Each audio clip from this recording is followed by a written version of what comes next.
Here on the Game Nashville Sports Network. Your sports live here. WBUZ HD3 Laverne. We are the Game Nashville Sports Network. ESPN 94.9. The Fan. 30 years of the best sports talk in Middle Tennessee. It's the George Plaster Show, featuring Tennessee Sports Hall of Famers Kelly Holcomb and young gun Billy Derrick. And now, here's your host, George Plaster.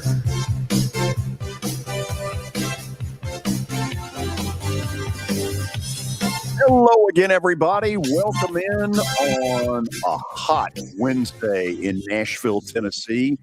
I'll tell you up front, we got a great show put together for you from our digs at the Ford Ice Center in Bellevue.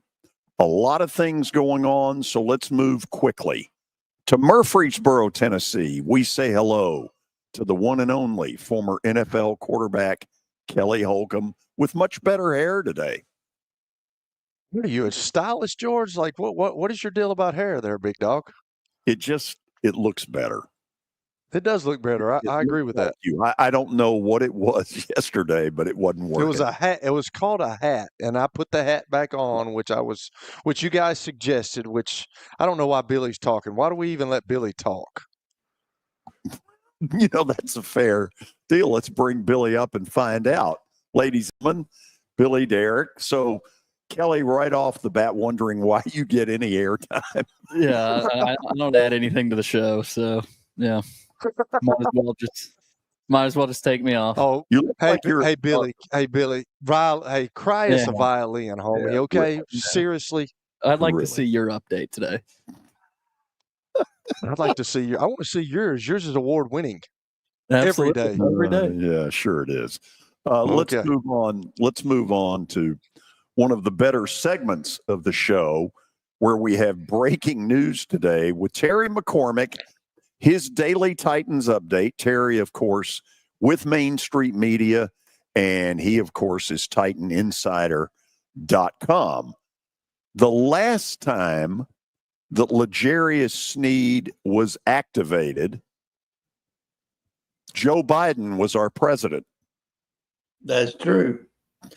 I thought you were maybe going to say Benjamin Harrison. I didn't know. I didn't know either. We were just waiting. I'd been trying to think one up, and that was the first thing that happened. Okay. Does it mean anything? Well, it's a good first step. It means that he won't start the regular season on PUP, which could have happened had he still been on the PUP list by Tuesday's cutdown date. Don't look for him to play Friday in the preseason game against Minnesota. They're just now starting to ramp him back up. He did individual work today. If you gauge it similarly to how they've been doing with Lloyd Cushenberry, took about 3 to 5 days for Cushenberry to start working back into practice.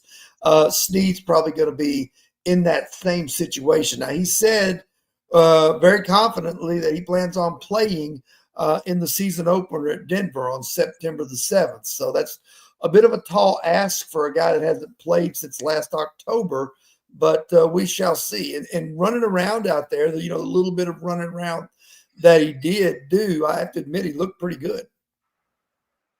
Okay, so do I hear a touch of optimism out of you? Perhaps. It's always kind of been touch and go ever since Sneed has been here, but it's certainly a step in the right direction at a position where they really have some need. They would be a much better secondary with L'Jarius Sneed in there and able to withstand an injury at the cornerback position with him on the roster rather than with him on the shelf. Who plays less if he plays more? Darrell Baker would probably go back to being the top reserve because they're pretty much locked in with Jarvis Brownlee on the other side and Roger McCreary as the nickelback. Okay, the Vikings are in town for what used to be a complete waste of a preseason game, the old fourth and final, which was a big old snooze fest. What do you expect Friday night as far as who they try to play and how long? You know where I'm going there. Yeah, there'll be a few guys that'll be rested. There's been a couple of guys have been nicked up a little bit and been out of practice for a day or two. Calvin Ridley's one. J.C. Latham was nicked up and a little bit sore, didn't practice today after leaving early yesterday. Jeff Simmons says he wants to play to get a little bit of preseason action. Cam Ward will play, so that means that the first team offensive line, which could be without J.C. Latham, will be out there playing for as long as Cam is on the field. And there may be a few other guys here and there, some veteran guys, the Tyler Lockett's of the world that might, not play in this game. But by and large, the Titans are planning on, giving Cam and the offense 2 or 3 series again to kind of, get their feet wet. You think it's the same thing with the Vikings with J.J. McCarthy? Don't know. The Vikings, I don't think, are going to play their starters. I mean, except for McCarthy, who, certainly, it's up for debate as to, how successful he's going to be after missing all of his rookie year. You would think that they would want to throw him out there. But I think Brian Callahan kind of hinted today yesterday that the Vikings might not play their starters. So we shall see. Okay. Anything else you want to throw out there? Well, just that, this is the final preseason game before the cutdowns. And I expect this team, to, have 4 to 5 spots that are up for grabs, maybe, especially mostly depth in this game. So there's still spots that can still be won. The other thing, too, is watch the waiver wire on Tuesday to see how many players they add on Wednesday, because they do have that first spot. I fully believe that they could add 4 or 5 guys to bolster depth and special teams from the waiver cuts. I think I'll be closer to accurate, double that number. You're saying 8 to 10? Yep. That's a lot of the roster to turn over right there. That's a lot, George. Because it's a lot. You got to teach them everything new, man. Every one of those guys you bring in, you've got to start from square one, and it's not. You don't get the full benefit of the off season of learning this nuance and that nuance. You get the 2-week crash course of be ready to play on September 7th, because you've got to run down and cover a punt, or you've got to go catch a pass. That's okay. Here's my nuance. Okay. This is some really good coaching right here. Go out and friggin' hit somebody. Okay. What if you're a quarterback? Don't touch anyone. Terry, thank you as always. All right. See you. Okay, that's the end of my coaching career. Terry McCormick's Daily Titans Update is the culprit. Thank the Lord. That's your last of your coaching debut. Thank the Lord. I was about to give it one of these.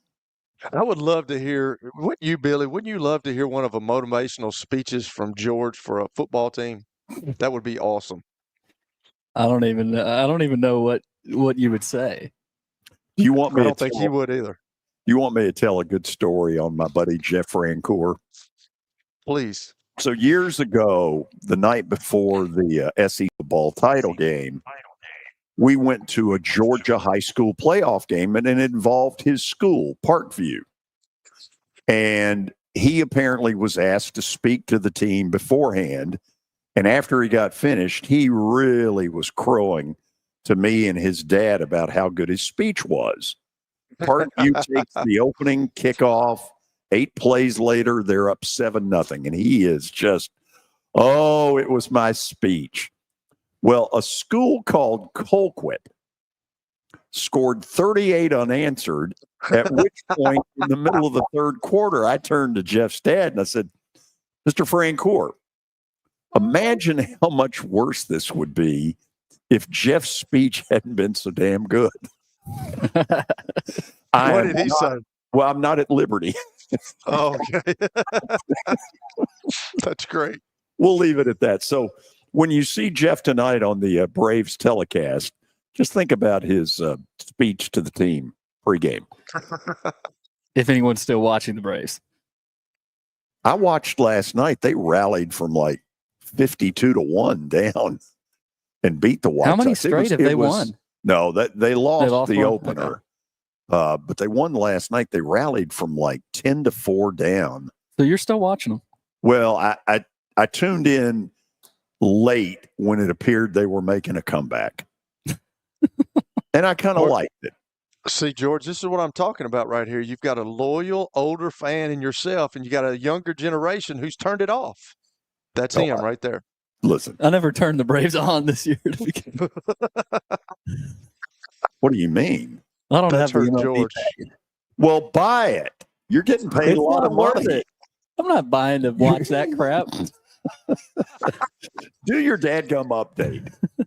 Time for the update brought to you by Football Night in Nashville. Kicks off September the 4th at Sports and Social in Green Hills. It's the Eagles and the Cowboys. So head on out. Love to see you there. And when you come out, make sure and register for a chance to win that beautiful golf cart, courtesy of the folks at Mikey's Motors. Thank you. Thank you. You're welcome. Also, we've got more quarterback battle news, and this is the most interesting piece of news to come out of a quarterback battle so far. Missouri head coach Eli Drinkwitz has told the team he plans to play both Bo Pribula and Sam Horn at quarterback in the opener against Central Arkansas. And Drinkwitz wants the competition to continue from there so that he can evaluate both Billy, in game action. you could play me against Central Arkansas. But how much evaluation? I don't think you'd run the option, but you could run me. That says they got two quarterbacks. And Kelly, when you have two quarterbacks, what does that mean? That means you don't have one. Thank you. I don't know how much evaluation you're going to get from Central Arkansas. Yeah, well, I don't either. But it's a good point. We've got that. Also, Chargers. So that's your lead story? It is my lead story. Okay. You got a problem with that? Not really. Thank you. Charges have been dismissed against Tennessee wide receiver Chris Brazzell on the 2 traffic stops. A charge of driving with a suspended license against him was dismissed after his arrest on August 8th. Knox County Sheriff's Office clocked him driving 60 in a 35 and then arrested him after his license had been suspended for failing to appear in court on another driving violation back in 2024. But the Blount County decision restored his driving privileges and dismissed the charge.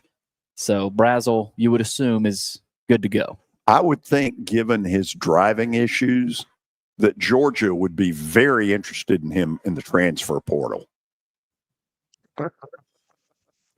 That's just ridiculous, George. Thank you, George. Ridiculous. You're welcome. We needed that. I'm on a roll. You are. We talked about Auburn claiming several more national titles. Apparently, Florida State now in discussion with the NCAA about claiming the 2023 national championship. Florida State went 13-0, but was never elected for the 4-team playoff. And there's a lot of jokes being thrown around. I saw one on Twitter earlier today. Somebody put out, Auburn just claimed victory over Napoleon in the Louisiana Purchase. This entire swath of the country is now Auburn. So we're going to find out later, because we're going to go down to the loveliest village on the plain and find out, okay, what led Auburn to just go ahead and make this announcement? And, you know, honestly, what does it mean? So I did discover and do a little bit more research after yesterday, and this was Auburn's AD Cohen. This was his decision. Said they looked over some more stuff, and I didn't think that was solely on the athletic director. You know, it'll be interesting to see what the reaction is to that. Because, you know, can anybody declare one? I mean, who cares? This may open up the floodgates a little bit. Everybody gets a title and a trophy. Also, we've got a quarterback announced at Oregon State. I had no idea Malik Murphy was even at Oregon State. Former Texas and Duke quarterback is expected to be named the Beavers' Week 1 starter. I did not know that. Speaking of out west, got a crazy piece here I saw yesterday. Cal Berkeley president James Milliken is reportedly open to the idea of halting their football program as athletic debt continues to mount at California. Milliken cited a small fan base, an empty stadium, and poor on-field results. So this is a story that bears some watching. Because I think, Kelly, as this stuff continues to get more out of hand, that this is not the last guy that's going to have this idea. Now, I would guess the alums are all over his butt going, wait a minute, we've been to bowl games. We're not the little sisters of the poor, but still, I bet he's not the only president mulling it over, but he may be the only one who's publicly admitted it. Yeah, and I could see this happening more, George. You said it. I just see with the way things are going, you're going to get left out of the super conference at some point. You're losing money. It's tough, and we've all talked about it. It's all about money, and if you're losing money, and that we've talked about it too. I've said, and y'all said, there's only a couple of big college teams that make a profit. And, the Texas of the world, Ohio States, Alabama's, UTs, but like you're talking about Cal Berkeley, you're talking about an Oregon State, you're talking about some like even UCLA. I wouldn't see how they'd make any money. So it's tough out there right now. And I could see more schools doing this to kind of preserve themselves. Up to the NFL, the Bears have signed backup quarterback Tyson Bagent to a 2-year extension. He was entering the final year of his rookie contract and was set to become a restricted free agent after this season. But now he's locked in for the next couple of years in Chicago. And if you remember, the Bears added Case Keenum this offseason to, I don't know if it was their hope for him to take that backup job, but Bagent said, that's my backup job. And he played really well on Sunday night. If Case Keenum were to get cut, I know a team that needs to do like this. Boom. Who would that be? The Tennessee Titans. Oh, okay. Yes. Why are you a hater on Brandon Allen and Trevor Siemian there, George? It's not a hater. It's that Case Keenum, in my way of thinking, has been one of the 2 or 3 best career backups out there. Has he done much as of late, though? He hadn't played a lot. But every time he does, he's effective. Backup quarterbacks can be so fluky, though, I feel like. It is. You don't know. Who knows? Maybe Brandon Allen comes in a big game this year and leads them to victory. If Case Keenum is available, I'm claiming him. Okay. Thank you. How much you gonna pay him, George? Let me talk to Miss Amy. Okay. Speaking of sweet Miss Amy.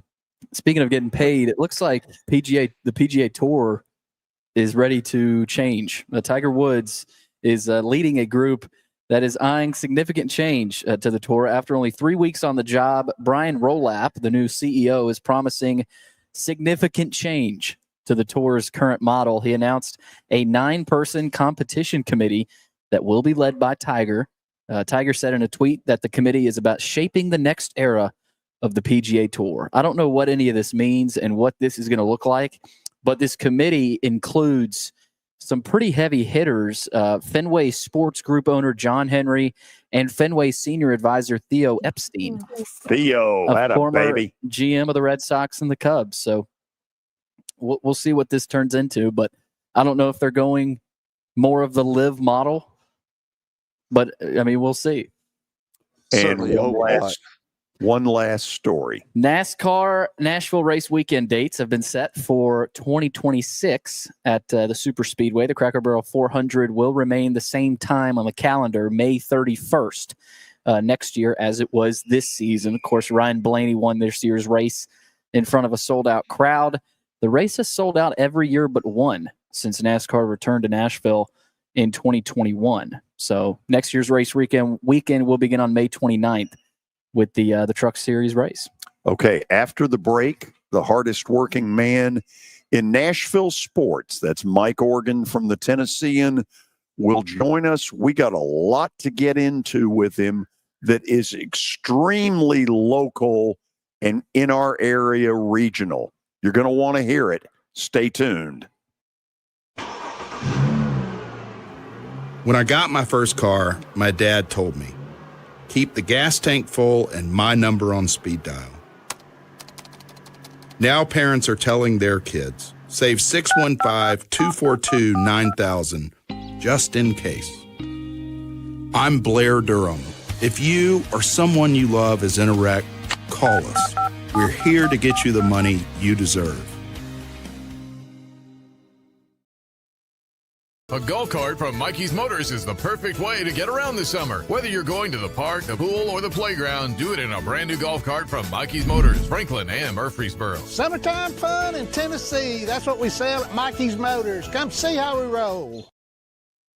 It's easy to say good things about the folks at Strike and Spare Family Fun Centers. Number one, I trust them with something that's near and dear to me, the Plaster and Friends Celebrity Bowling Night.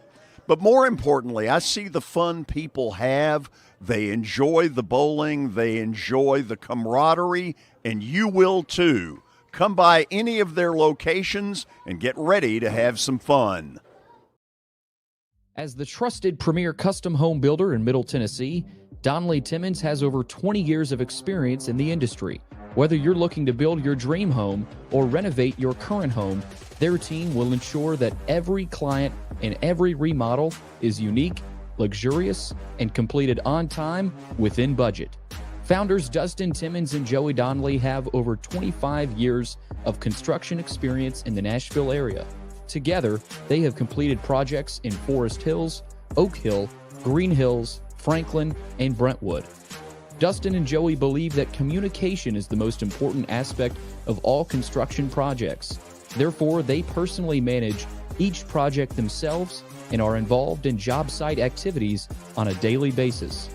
Their commitment to quality and integrity has earned them an outstanding reputation among their clients.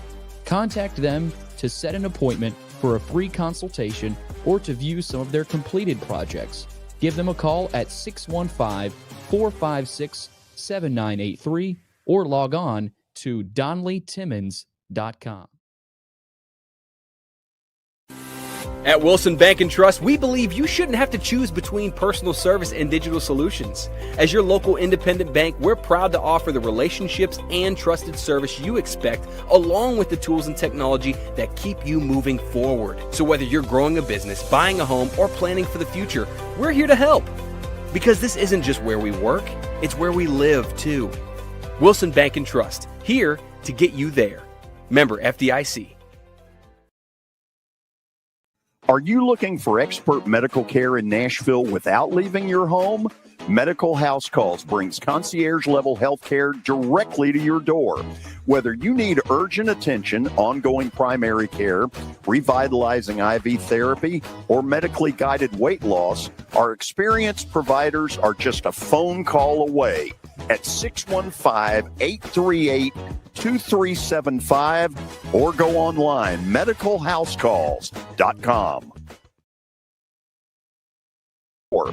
Whether you need urgent attention, ongoing primary care, revitalizing IV therapy, or medically guided weight loss, our experienced providers are just a phone call away at 615-838-2375 or go online, medicalhousecalls.com. Tonight, your Nashville Sounds continue their 6-game series against Louisville at First Horizon Park. Pre-game at 6:20. Your sports live here on 94.9 The Fan and the Game Nashville app. It's the George Plaster Show. Your sports live here on 94.9 The Fan.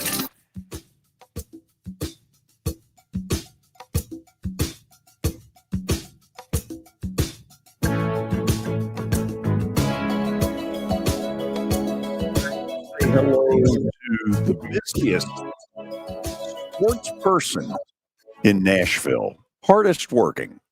He's Mike Organ from the Tennessee. And Mike, how are you? I'm doing good, George, trying to stay cool out here while I'm working. Yeah, that's not, if you're outside, it's not going to happen. It is hot out here. I'm out here at Tennessee State football practice. First practice I've been to in about a week out here, and yeah, it's hotter than it was back then. Okay. I want to start in the OVC with Tennessee Tech's decision to leave. Mike, to me, this is very damaging to the OVC. How many more defections can they really survive and live to tell about it?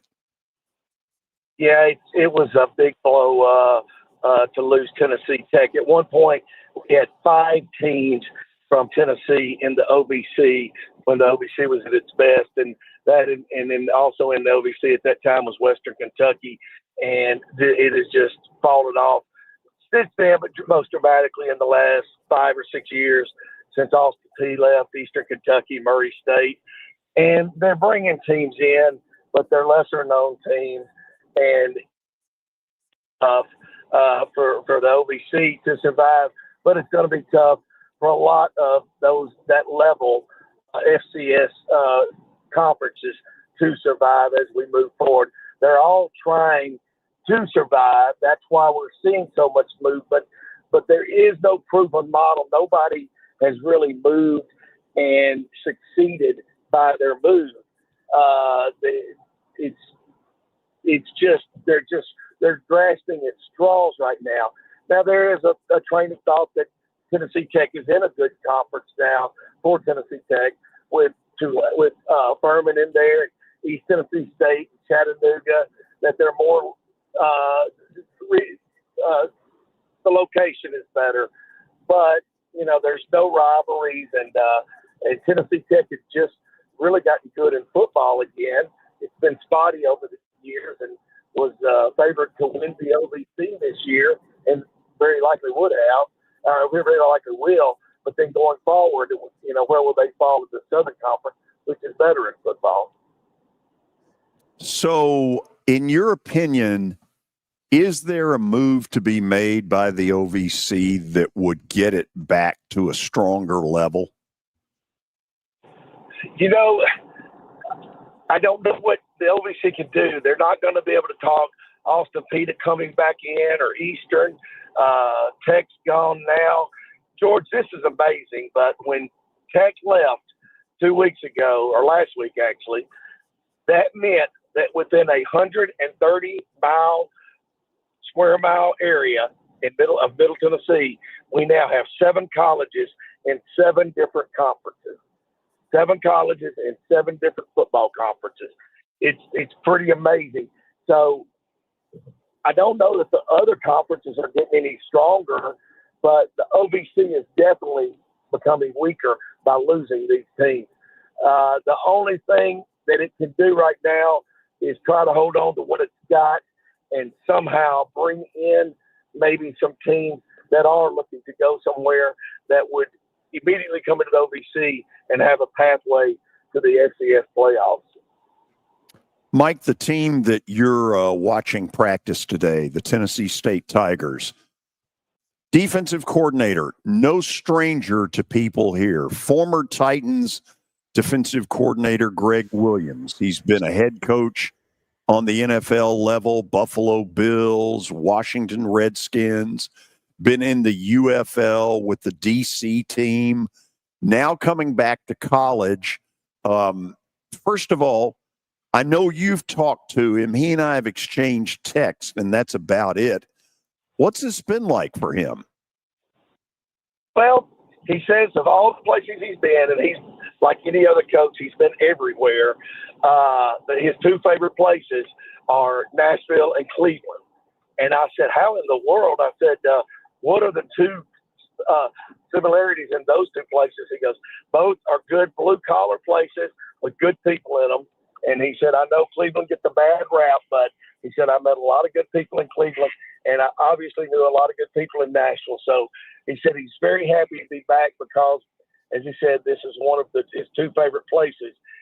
He's back around a lot of former Titans players and Oilers players. He goes back to the Oiler days, and he's back and gotten those relationships rekindled with a lot of those guys that played for him under both 2 terms with the franchise. He came back in 2013 with Jeff Fisher. So it's about as close to saying he's back home in Missouri where he grew up as you can say with him coming back to Nashville. This one has snuck up on some people's radars. One of the teams that Tennessee State will play this year is North Dakota State, which has been the powerhouse at that level. And a lot of people think they'll be back in Nashville in January for the title game. How in the world did that game come about? The 2-for-1 deal that Eddie George put together. Eddie George, like every coach, said, we'll play the best. We'll take on anybody. But unlike a lot of coaches, he went out and pursued that when he was here. He went out and looked for programs to play and not necessarily FBS programs where he could just cash a check. He went out and took on really good teams, hoping to make his team better. And you don't get any better, as you just said, George, than North Dakota State. And they're the reigning national champions. TSU opened the season there last year and took a beat down, played better than they would have in an FBS opponent versus an FBS opponent, and probably got better by going out there and playing. And ended up having a really good season. That was a 2-for-1 deal. North Dakota State agreed to a 2-for-1. So Tennessee State will go back out there next year.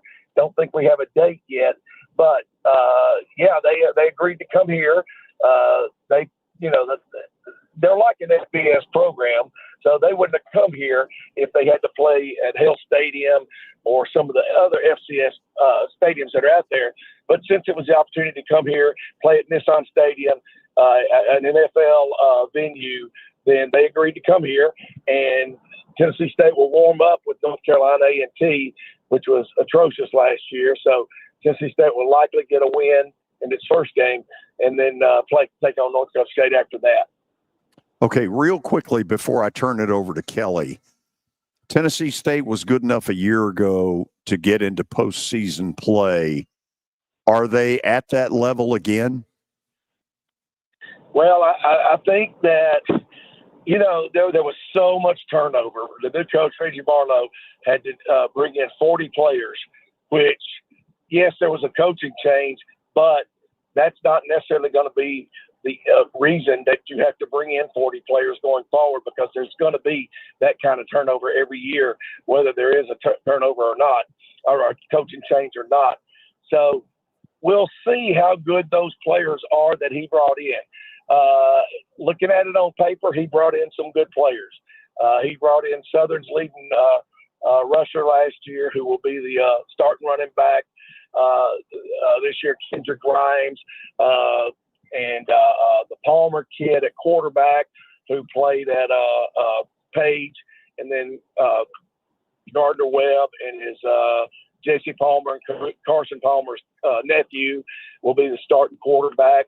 So, if he replenished this team anywhere to where it was last year, and it was not overly talented last year. I just think the coaching staff did a really good job with what they had. But I think that they got a pretty good shot. You talk to anybody that's seen the defense, they love what they've seen from what Greg Williams has done. And he doesn't always have to have ultra-talented players to get done what he needs to have done. Mostly we're going to be watching the offense. Russ Ehrenfeld, the legendary offensive line coach who has sent so many kids to the pros from Tennessee State, is back. Barlow hired him, Russ, and Russ always puts together a good offensive line.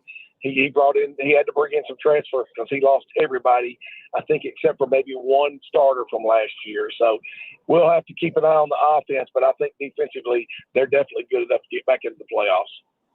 Kelly? So, Mike, Billy just brought up in our update, he was talking about Cal Berkeley and how, he read an article where the AD was thinking about canceling, not thinking about it. I'm sure that's a ways down the road, but, their athletic department is losing so much money. And then you get a TSU, who we already talked about, has had all this trouble. And now, when they were in the OVC, they got to play us when I was at Middle. They got to play Eastern Kentucky. They got all these were bus rides, and it wasn't a big deal. But now, like, how do these teams? It's not only happening in the Power Four schools where all these teams are going to different conferences, but it's obviously happening at the FCS level and Division II level of changing conferences. But like, how do teams like this, with the money issues, like how are they going to survive in this coming up new landscape, Mike? Well, I'll be honest. Total transparency here, Kelly. I talked about how hot it is. Well, it's not that hot. Sitting in my truck with the air conditioner on, and I was listening to you guys, and I heard your conversation, and I'm so glad that you put it out there that very few teams make money, very few schools make money, and with what we've discussed very often on this program about a super conference that's coming, and everything continues to point that way. When that happens, I think you'll see a lot of football programs or athletic departments close shop. Now, what's happened in California, I think, is kind of preemptive. I think you're saying that that's just a little bit early for what's going to be the only alternative for some of these universities. I think that they're just going to say we can no longer take the hit that we take from sponsoring all these sports and getting nothing back for it. And that's what most programs do, and on all levels, like you said. And especially on this level, the FCS level or the Division II. So I just think that's the only way they're going to be able to offset it, because if you don't have the best players in the country available, then you can't put a good product on the field. You can't put a product on the field that's competitive with what somebody else is going to be putting on it. And the people are going to be putting on that top product will be the teams that get the top players, and that'll be the 40 or 45 teams that make it into the super conference. So, and I'm sure I'll probably ask you this. I don't remember, but when they do this, and I don't think anybody knows where college football is going, but what do these schools, like, are they going to have to go? I mean, because I've had a coach tell me it might be Division III where there's no scholarships for football at that level. So I'm not sure where, and I brought this up before. I'm not sure where the Mississippi States and the Vanderbilts and the Wake Forest and the Duke is basketball. We get that, but like, I'm not sure where they go. I mean, is it going non-scholarship, or are we going to have like a group of 5 deal? And I don't. That's probably a hard question. I'm not sure you can answer that, but I'm just not sure where all this is going, Mike. Yeah, I don't think it can be answered, Kelly. When it all first started, I started thinking, okay, well, what's going to happen to the SEC? And then I started talking to people, and they were like, we don't know. When Alabama and Georgia and Florida and Tennessee and LSU leave the SEC, what's going to happen to SEC football? Well, what's going to happen to SEC basketball? Will it survive as just a basketball conference the same way with the Big Ten, the ACC, and every other conference? And then you get down to, well, like you're talking about, where you're having to go to non-scholarship football. I think anything and everything is on the table, because I think we are, as much change as we have seen, I think we're headed for a seismic change that most people had no idea was coming. But I think what all this that we're seeing now is the rumbling that comes before the storm, and people jockeying and being in a position to be in when it happens. And just like when we started this conversation with Tennessee Tech leaving the OVC for what it considers greener pasture, it's just trying to position itself to be in the best place it can be when everything turns upside down. And that's exactly what the person who told me when I was told about the Super Conference said, and that was Boots Donnelly back around 1998 or 99. And he explained to me why MTSU was leaving then Division I AA, now FCS, to go to 1A, now FBS. And he said, when it all happens, you need to be as high up as you can be in order to survive. He said, we're not going to be in that super conference, but we want to be just on the outside with hopes of surviving.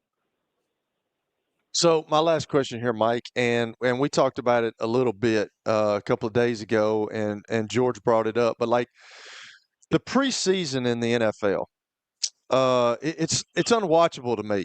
And George brought up the game the other night when the Buffalo Bills just totally, like we've got Pete and Terry said that this last preseason game for the Titans, we got guys that are not going to play. And like, is there anything ever going to be done about this preseason stuff? Because they get so much more out of the joint practices, and I know that the fans want to see it. First of all, I don't understand how fans go to preseason games, but do you see something happening with the NFL in preseason, or is Roger Goodell going to have to sit these guys down and say, hey, we got to do something about this because it's unwatchable right now? Kelly, can you imagine, and you're old enough to remember this, and I'm certainly old enough, and George too, when we had 6 preseason games. And then we went to 4, and now we're down to 3, and I think that's something that's going to continue to trend. And I think that as they increase the regular season, because all the NFL is about is making money, let's just be honest. That's what it's become. It's just it wants to be the king of the world financially, and it's not going to give up something that's making money.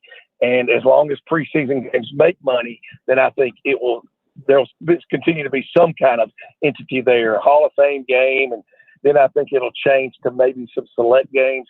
And I think that, yes, Goodell or whoever the commissioner is at that point will have to encourage whichever teams are selected to play in such preseason games, play their starters, their stars for a little bit in order for there to be some kind of TV rating to be gotten from it. Now, I think the main emphasis will be placed, like you said, on the joint practices, where the coaches seem satisfied with what they get out of those, far much more than these preseason games. And I think if you're not selected for a preseason game, you'll be happy with that. While the NFL is spending money, MTSU is saving money in an interesting move. They are saving about $500,000 by simplifying their uniform combinations. I think I saw they're only going to have 2 jerseys this year, 1 helmet.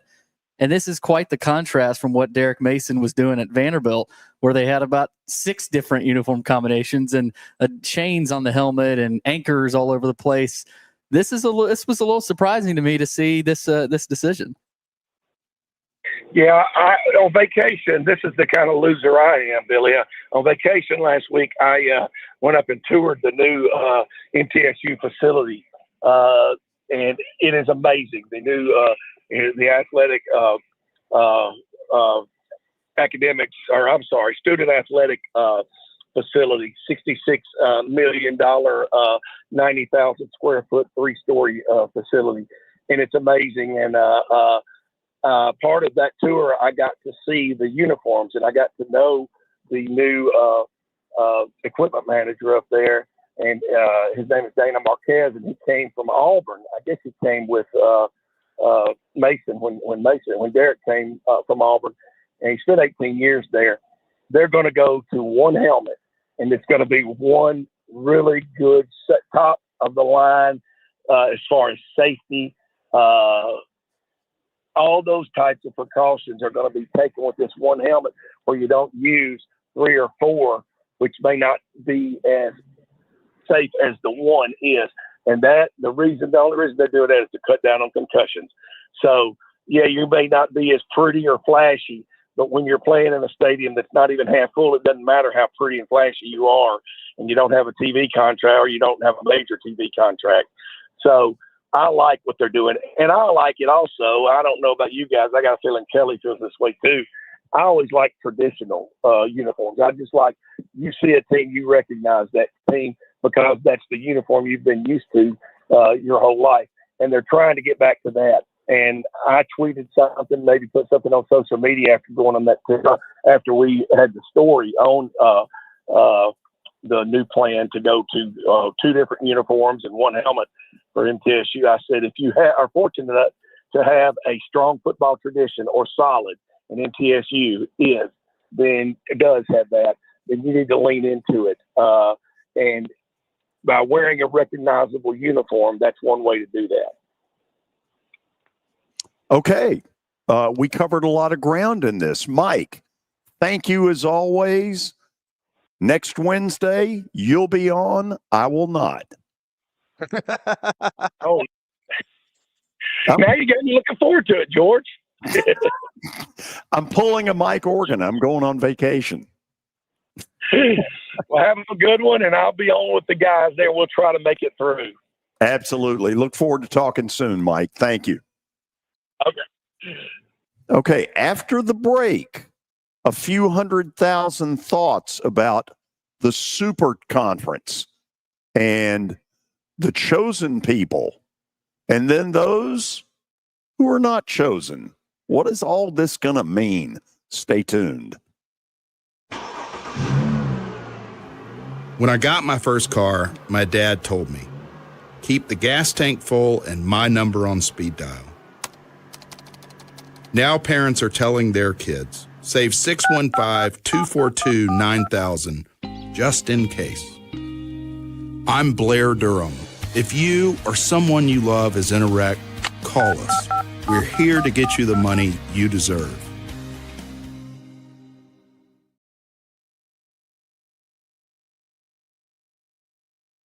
This is my buddy Stan Harrison from Apple Collision Centers.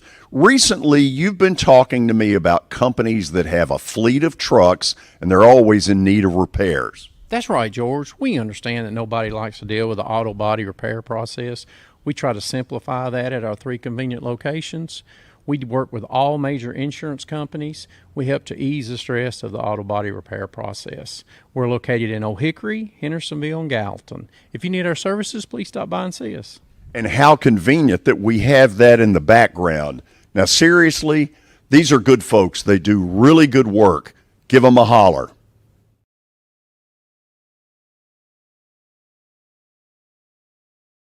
Sports and Social at Green Hills Mall is the new home for our Football Night in Nashville promotion. Their food is terrific. Their TV setup looks like a racing sports book in Vegas. And if you're a sports fan, you can't beat it. Starting September the 4th, we'll broadcast from Sports and Social every Thursday night. There's Pop-A-Shot, great football, and the chance to win a beautiful Mikey's Motors golf cart. See you at Sports and Social in Green Hills Mall. Venture Express has been helping people in this area for more than 40 years. They're headquartered in Murfreesboro with over 30 years of dedicated fleets involving production, manufacturing, and corrugated experiences. They're an asset-based company with over 700 tractors, 4,000 trailers, and 800 drivers. If you need their help, dial them up 615-793-9500 or log on to ventureexpress.com. Here's Officer Darren Hoskins for the Metro Nashville Police Department. The Metro Nashville Police Department is on the forefront of policing in this century, and I'm glad I'm a part of it. I'm glad I get to find other good officers, other future good officers. And if you're watching today, or you yourself or someone you happen to know is interested, join mnpd.com. Feel free to reach out to us because we need good officers, and it's a great city to work for. gmail.com. Again, plastergeorge@gmail.com. We will fit your budget and your needs. Two total screw-ups of humongous proportions. Sports. We're not living in an era where perfection is necessary. They thought they were a championship contending team. Here, we told you not to do this. Your sports live here. On ESPN 94.9. And the Game Nashville Sports Network. It's the George Plaster Show. Your sports live here on 94.9 The Fan.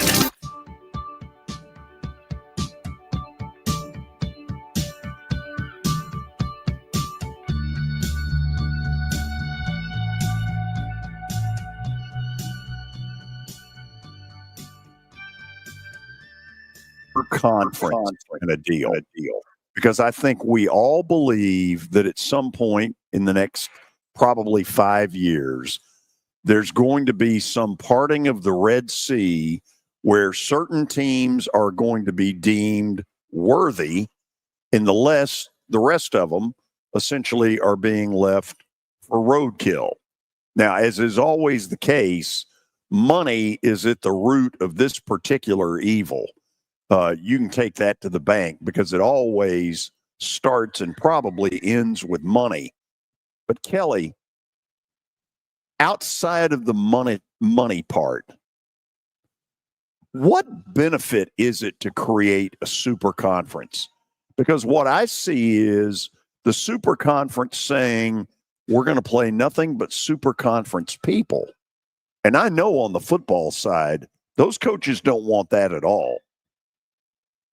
No, it's just another NFL is what it is. That's what it's becoming. That's what it's going to become. And I know everybody's bickering in the SEC about not playing the 9th game. They want to stay at 8 games. I'm sure some SEC coaches wish they didn't have 8. I'm sure they wish they had 6 or 7. But that's where it's all trending to. I just don't. I'm not sure. I think that's what separated things for so long, George. And I understand guys got to get paid. I understand that they're making money for these universities and young men have to get paid. But it just there was a line between college, which was amateurism, and then professionalism, which was the NFL. And now it's not a line anymore. It's all together. And I don't know where this is going. We talked about it yesterday with fans. I just think the fans at some point, I know my generation and older, like your generation, I think they're getting more and more hearing all this stuff and seeing it on TV and seeing what these young men are getting paid to play college football and college basketball and baseball. I think it's going to be overkill at some point. And I think people are going to start getting so fed up because college was one of the pure deals that you love the sport, you love the game. Those guys love the game because they played it because they loved it. And it's skewed now, George, and I don't know where it's going. I don't think anybody knows where it's going. I know it's funny to hear people say, well, I think it's 10 years down the road. And then you say, well, it's 5 years down the road. I had somebody the other day tell me, I think it may be 2 years down the road. So who knows? I mean, I don't know, but I'm really worried about the game of football, George, because if they do go to that super conference, then what does all the other schools do? You know, what do the North Dakota states do? What do the Middle Tennessee states do? What do the Wake Forest do? Like, I mean, are they just not going to have football anymore? I don't know. That would be a tragic mistake. Yes. Well, I think you could see more Why do we keep getting double George? We don't want that. Double your pleasure, double your fun. I think we could see more California situations. I do too. Absolutely. I mean, because who knows? Cal may not have a football program by the looks of it next year.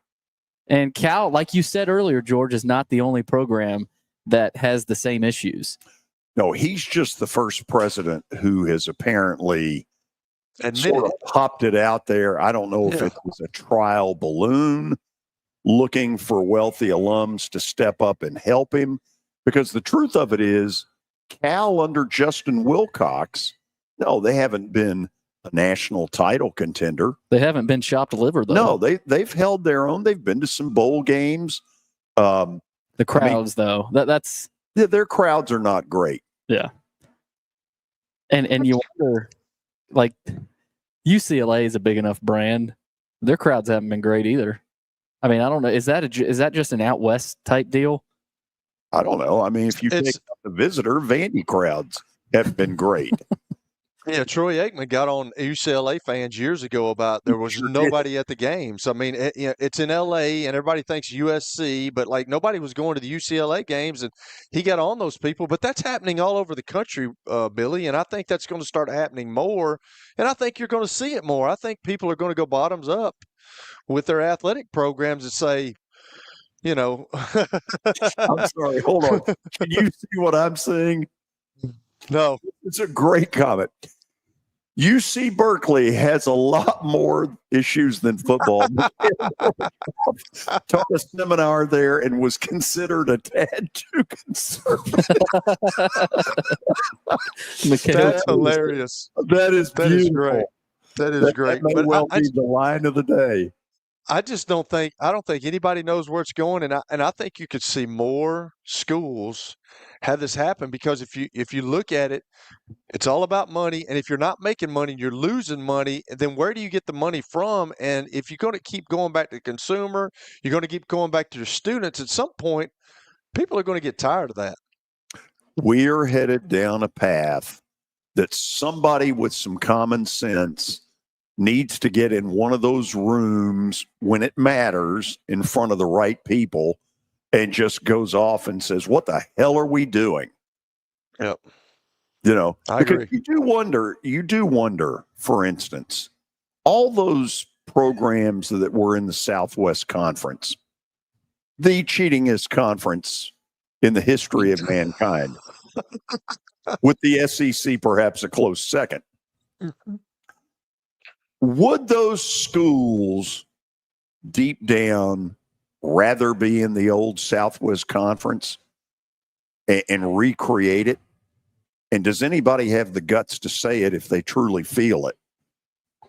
That's a good question, George. I bet there are some that would like to be, because it cuts down on expenditures, on the money aspect, about flying and having to do all, you got people close. That's why I said that to Mike about the OVC. Like we went to Morehead State, we went to Murray, we went to TSU. We could bus all those places and you save money, but now you've got UCLA going to Rutgers. You've got USC going to Michigan. Like that's a lot of money to rent a plane, to lease a plane. Yeah, and then you gotta feed your kids, and they're USC's making money obviously, but it's a tough business deal, and I think some of these ADs have got to, just like the Cal Berkeley guy, just got to look at it realistically and say, hey, we're losing money. We got to stop this. Okay, after the break, we'll go stat of the day. By the way, there are days where I think we need to stop that.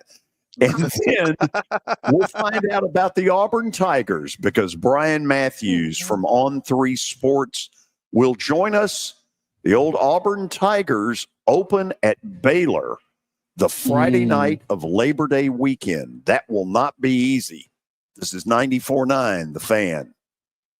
Swing for the fences. The Louisville Bats take on your Nashville Sounds August 19th through 24th. Experience the excitement at First Horizon Park. Get your tickets now at NashvilleSounds.com. At Electronic Express, we're making it easy to save big this Labor Day, with up to 40% off TVs, computers, appliances, mattresses, furniture, and more. And the more you buy, the more you save, with up to $1,200 in additional savings on trusted brands like LG, Whirlpool, Frigidaire, and Samsung. Shopping local comes with perks, like free delivery and up to 24 months of interest-free financing. Visit us in-store or online at electronicexpress.com. We've got that. Every child deserves to start the school year with confidence. For over 5,000 kids in Middle Tennessee, that's not always possible. A donation of just $20 provides a new pair of athletic shoes, giving a child one less thing to worry about. That's Souls for the 615, brought to you by Cromwell Media and Souls for Souls. We've teamed up to make sure every child in our community steps into the year ready, and we need your help. Head to thegamenashville.com/shoes and donate today, because every child deserves to walk into school with pride. Now, here's your latest Fox 17 Code Red weather report. I'm Fox 17 meteorologist Greg Bobis. Our forecast: high temperatures in the low to mid 90s this afternoon. Little humidity still going to be felt, and a few afternoon scattered showers and thunderstorms, especially along I-40 and south. Your sports live here on the Game Nashville Sports Network.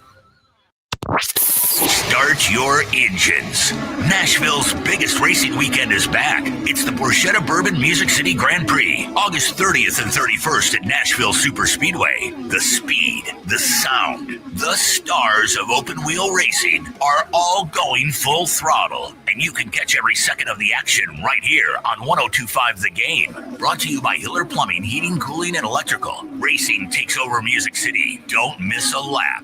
Your sports live here on 102.5 The Game and the Game Nashville Sports Network.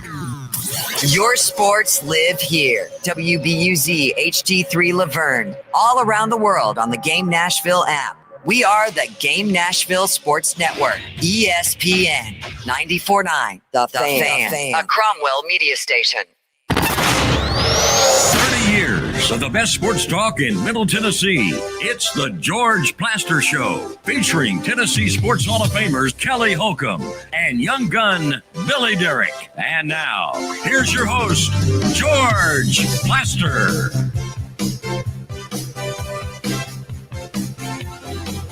Talking to Auburn football with Brian Matthews from AuburnSports.com. Coming up, the first stat of the day brought to you by Apple Collision Centers. You can find them in Old Hickory, Hendersonville, or Gallatin. Give them a call, 615-754-9800, or log on to their website. That's applecollisioncenters.com. Speaking of the Tigers, and I might have a good opportunity to phone a friend here. Auburn has had a talented group of running backs in its history. But who rushed for the most yards in a single season in Auburn history? Okay, Kelly. So this is a school that's had Bo Jackson. Bo Jackson, yeah. Among others. It feels like that would be the easy answer, and I don't think that's it. Do you? No, I don't think so. Is there a Carnell Williams in this? That's Carnell Cadillac Williams is one of them.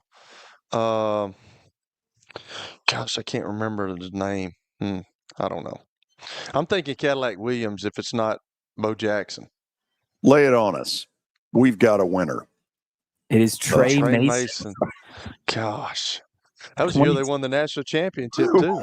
We don't have a winner. No. Trey Mason, you know wow. What? Really? The truth of the matter is that a bunch of you all out there didn't have Trey Mason either. Yeah, that's a little bit if I had to guess. A little bit of a trick question. He broke Bo Jackson's previous mark there in 2013. Billy, can we change the rules here and start phoning a friend or like people texting in or something and help us out here? Well, I mean, could have Bryan is with us. I said you could have phoned a. Well, I think we need to be graded on a curve. Yeah, we can take time for the chat. Maybe do it in the second segment and not on a curve, George, on a U-turn. I think that's the only chance we got. And I can't believe I'm saying this before we bring Bryan up.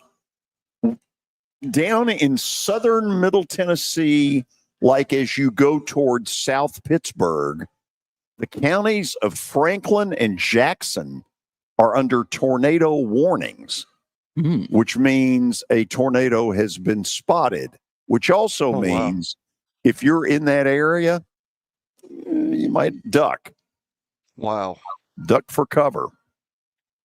Okay, Let's talk a little Auburn football with Bryan Matthews, who joins us from the loveliest village on the plain. Bryan, how you doing? I'm doing great, guys. Thanks for having me in. So kind of lay out what went on yesterday where Auburn announced that, oh, by the way, we've won more national titles than you think. Was this after deep discussion? What led to this? Well, Auburn has been talking about it, considering it for more than a decade now. They would have been better off doing it, back in the day, but they put it off, and I think it just took an AD and a administrative staff to understand that this is what everybody else is doing, and there's no reason for Auburn just to, not recognize all these other championships that are recognized by other organizations. So they decided to go ahead and get it done. They went from 2 official ones to now 9, which was a really nice jump. Amazing. Auburn won 7 national championships yesterday, so that was an exciting day. Toomer's Corner did not get rolled, however, so still waiting on that one. But if they'd known what was coming, they might have. Yeah. So is this essentially deals where you had split national titles? I don't know all of them specifically, but you go back to 2004. I covered that team. That team, did not get the chance to play in the BCS championship game. It went to Oklahoma, who got slaughtered by USC in that game, and they went on to play in the Sugar Bowl and beat Virginia Tech, I believe. And that team was really good. They should have had a chance to play USC. They were better than Oklahoma. 93, I remember that season vividly. The team was on probation. I'd got married that year, and one of my gifts was season tickets to Auburn football. So we went to every game home and away. Of course, Auburn ran the table under Terry Bowden and won all those games. And, I think at least one or two publications chose Auburn as a national champion that year. So, that's another one that's, recent memories there. But, I don't have a full list of it in front of me of what everyone came down to. But I think if another outlet or organization recognized Auburn as a champion, especially ones back in the day, maybe that you haven't heard of before, but other schools have used, Auburn went with it. So, Bryan, you've got the pulse of exactly how that fan base feels. What's their temperature right now on Hugh Freeze? I would say, a little warm. Yeah, the pot's heating up a little bit, right? I think Hugh Freeze is brought in to recruit and to run a really good offense, right? And he has certainly recruited really well. He's had back-to-back top 10 classes, but the offense has really struggled to do anything special, really, especially against the good teams on Auburn's schedule. So we're waiting to see that. But, going this year, he's got a lot of those top recruits or wide receivers and brought in a whole new quarterback room, a couple former 5-stars in that group now, Jackson R from Oklahoma, Deuce Knight, a new signee out of Mississippi. They feel like this is the best offensive line they've had in a while. They brought in 2 transfer offensive tackles. So they feel like this could be the year the offense takes a big step forward. But, based on previous years, I'm sort of in wait and see on that. So this is the really negative side, maybe the cynical side of me. But if Jackson Arnold bombs, is Hugh Freeze out at the end of the year? Not necessarily, because what he did was go in and bring in Ashton Daniels, a quarterback from Stanford who has 2 years of starting experience. Deuce Knight is a freshman All-American, type 5-star. And we have seen freshmen in the SEC come in and play really well in really big games and championship type games and perform well. So I would not rule anything out of the quarterback position for Auburn. Jackson Arnold is clearly going to be the starter game 1. I think the best thing I can say about him during camp so far is every time they have a scrimmage, one of the first things the coach talks about is no turnovers. So that's been a big, big plus for them, especially if you go back to last year, the first half of that season, and all the turnovers that Auburn had offensively that really killed them in some key matchups there. But that's been a plus for Jackson so far. And we'll just see. I think Auburn's defense has been performing really well, so it's hard to really gauge where the offense is. But you always get that with camp, no matter it's Auburn or anywhere else. If the offense is not performing well, is it because they're bad or because the defense is really good? We'll find out, right? Yeah. So what is fair for an Auburn fan to expect as far as Jackson Arnold? If he can just be a facilitator, right? He doesn't have to be a great player. He is surrounded with some really talented dudes. I mean, Cam Coleman, Eric Singleton, the transfer from Georgia Tech, both those guys protect his potential first-round picks. They got a bunch of other receivers there that are really good. So that room is loaded. They brought in the 2 tackles to give him some extra time to make those throws. So he's just got to get the ball out and put it in the right place and give those guys a chance to make plays. He doesn't have to be spectacular. He's just got to be smart, good decisions, and not turn the ball over. And I think he can be really, really effective in this offense. Kelly, say hello to Bryan Matthews. Bryan, how you doing, man? I'm doing great. Hey, when Jackson Arnold came in, was there any kind of competition with him and Ashton Daniels, or was it pretty much Jackson Arnold's job to begin with? Well, it was pretty much Jackson's. Ashton did not get there until end of May, I believe, after he graduated from Stanford after 3 years, which is pretty impressive. Yeah, that's really impressive. I didn't have that kind of credentials. So him and Deuce Knight just basically went back and forth in spring, and Deuce is just a freshman, coming straight out of high school, enrolled in January. So, Jackson's been the guy from the start. He went to SEC Media Days, represented Auburn there, and he will be the guy, at least, at Baylor to open things up, and we'll see how it goes. Coach Freeze did say that he has a scenario where all 3 quarterbacks could play. So we'll see if exactly what he meant, if that was true or not, or if he's just throwing that out there, or what exactly happens, a week from Friday night. But right now, yes, Jackson Arnold is definitely the number 1 guy. George talked about the quarterback position, and when he was at Ole Miss, then he goes to Liberty, Hugh Freeze, and he was kind of known as this quarterback guy. Why has he not been able to successfully fit a quarterback into his system at Auburn since he's been there? I would say that Peyton Thorne didn't exactly work out, but I think Peyton Thorne was just not surrounded by good enough talent. First Okay. year, they went out and tried to sign some receivers in the portal, and they really struck out on every one of them. That was really just a bad group of receivers, to be honest with you. And then they've had offensive line troubles, pass blocking the last 2 years. So, a year ago, they went out and got that great freshman class of receivers, a couple of 5-stars. Those guys have matured now to sophomores. And then they finally addressed the offensive line by going out and really investing in 2 tackles, Xavier Chaplin, the left tackle from Virginia Tech, Mason Murphy, the right tackle from USC, to try to just give that group, that extra little, talent-wise, that they can actually go out there and perform and not be just dudes that are pretty good guys that they could do well against maybe a Missouri or a Vanderbilt, but don't really match up against some of these elite teams in the SEC. And, we'll see how that stands up with the course of the season, but they feel like they've done a big job on the offensive line getting better there. Instead of an Auburn question, I'm going to ask you an overall question here about the transfer portal. And we had a coach on the other day, and I just kind of want to piggyback on what he said. Me being a quarterback, it takes a while to learn an offense. And when you bring a guy in like a Jackson Arnold or an Ashton Daniels, and you only have a certain amount of time to get there, do you think that the college game is going to struggle a little bit with all that? Because that's mainly like all these quarterbacks are going all over the country and they're gaining, they're going to get money, and it's hard when you're not in a system sometimes to, be great at it. And do you think that it could hurt the college game at some point in years down the road? It could, although the other side of that, you can look at it, could make it more competitive. It could give opportunities to schools that do have a veteran quarterback that's been in that system for a few years, maybe to take that step forward.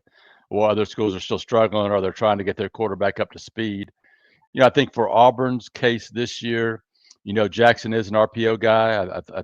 I know that's what he ran at Oklahoma. I believe he ran that in high school. So it is a familiar system to him.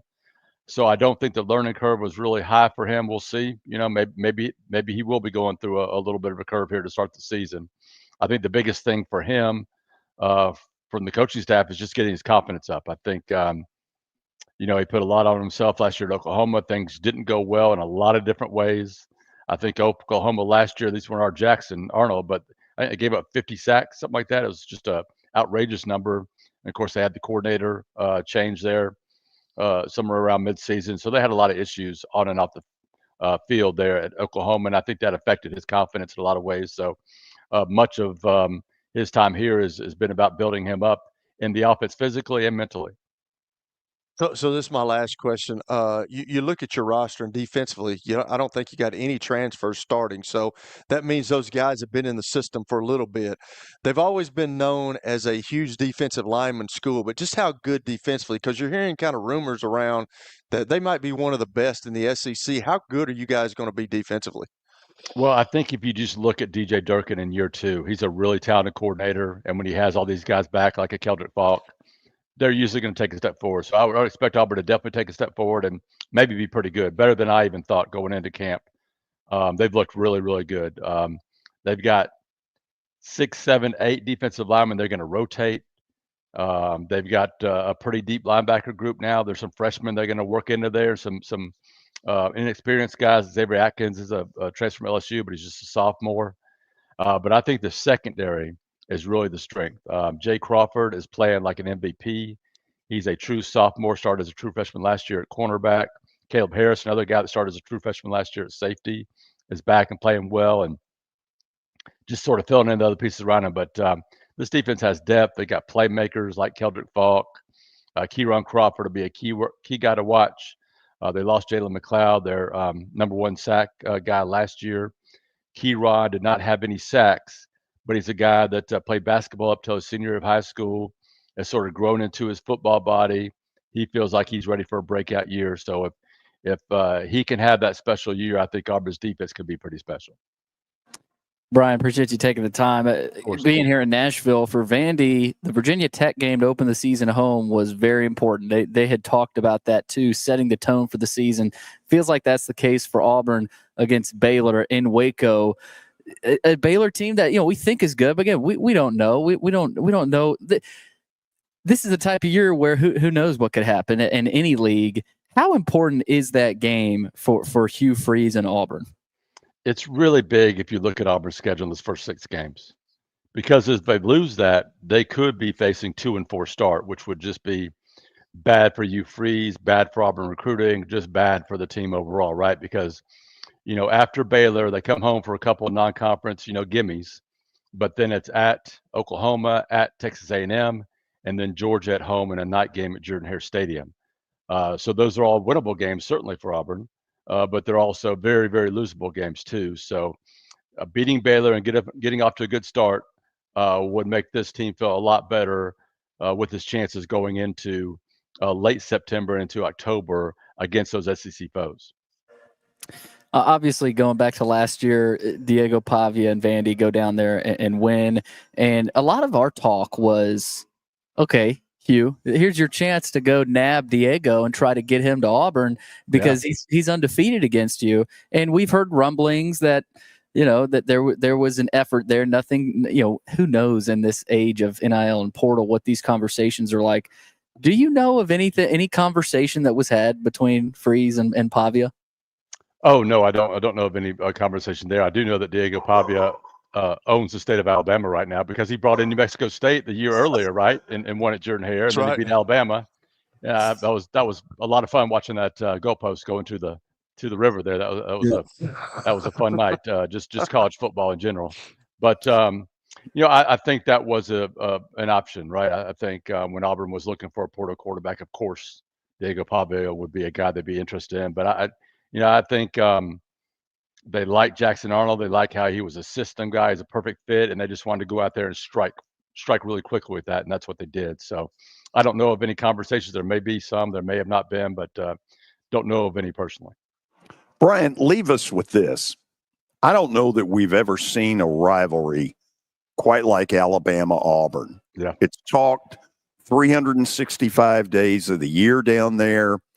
Kind of give us an example of something you've seen or felt that kind of gives us an idea of how intense and how crazy it really is.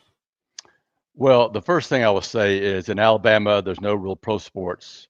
So for a long time, it was spring practice, the football season, recruiting. There were 3 different seasons in Alabama, and it was all involving college football and college sports and Auburn and Alabama. And you ask anybody that's a fan of either school, they can name where they were, what year it was, when such and such happened. Like my first Iron Bowl as a student at Auburn was Van Tiffin's 50-yard kick to win it there at the very end. And then, of course, the refs cheated to let that receiver stay in bounds and give them the kick, but we won't go into that.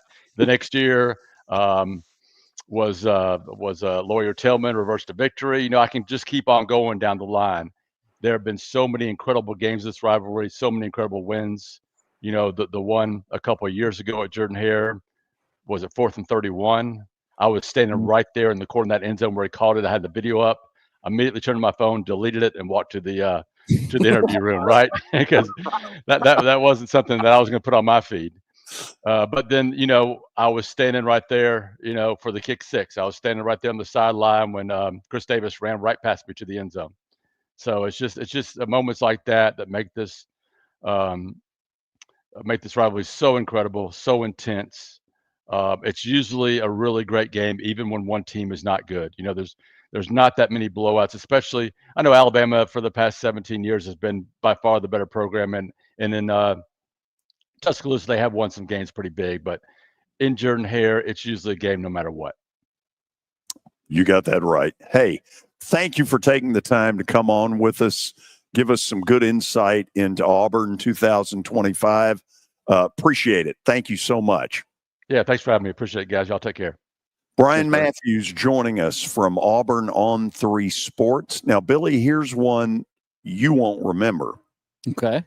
Do the words punt, Bama, punt mean anything? I think I've heard of that. 1972, Alabama cruising home to victory, 16-3. And remember, that's when the game was always played at Legion Field. Auburn blocked 2 punts, I want to say in the last 4 to 5 minutes, and recovered both of them in the end zone for touchdowns and won 17-16. That's incredible. Yeah. Punt, Bama, punt. He's right about those games. You know, there's been years where Auburn's been way down, or even Bama, probably, you know, back in the 80s or 90s has been way down, and it's always tight, or usually tight in good games. That's a sign of a really good rivalry. By the way, what I'm looking at on the radar looks like just to the south of Winchester is the worst of stuff. I didn't make this up. This was provided earlier that both Franklin County and Jackson County were under tornado warnings, which means that a tornado had been spotted down there very close to the Alabama border. Winchester, of course, down in southern Middle Tennessee. If you're on your way to Atlanta, you know exactly where I'm talking about. Okay. We have a brand new phone number, and I want it to get some use today. Kelly, I've decided if it doesn't get any use, you know what happens? I do know what happens, but I know you're going to tell everybody. We send Gruff Dog to your home. A fate worse than death. You do not want that happening. So you need to pick up the phone. Let's talk a little football. We're 4 days away in some ways from stuff like Iowa State, Kansas State, which is, to me, kind of a Big 12, you know, upper tier, two teams going at it. You've also got high school football kicking off on Friday. Yes. You've got some good matchups. CPA going to Oakland in Murfreesboro. That's a good one to kick it off. You've also got the Classic. They've been playing for a long time. NBA and Pearl Cone as well to kick off the season. And we'll get more into detail with that on Friday with George Robinson. Okay. Our new number is 615. Be easy if I could just stop there. 615-759-9949. Let's do it again. 615-759-9949. I want you to jump in. Give me some of your thoughts as we are either 4 days away from your favorite college football team starting, or we might be a week in a day, week in three, whatever the case. We're not far away, and there's a lot to get into. Hit the phones so that Gruff Dog doesn't come to your home. Get ready. Oh, by the way, how do they text now? What do they do there? Text line is open. That same number, 615-759-9949. Also, has anybody used that? I think somebody did yesterday. Yeah. Oh, we need more than one. Good Lord. But we've also got YouTube, Twitter, and Facebook available as well. I've got a lot in the YouTube chat, Twitter, and Facebook also available. So love to hear from you. Okay. Hit the phones. We're back in a moment on 94.9 The Fan. When I got my first car, my dad told me, keep the gas tank full and my number on speed dial. Now parents are telling their kids, save 615-242-9000 just in case. I'm Blair Durham. If you or someone you love is in a wreck, call us. We're here to get you the money you deserve. A golf cart from Mikey's Motors is the perfect way to get around this summer. Whether you're going to the park, the pool, or the playground, do it in a brand new golf cart from Mikey's Motors, Franklin and Murfreesboro. Summertime fun in Tennessee. That's what we sell at Mikey's Motors. Come see how we roll.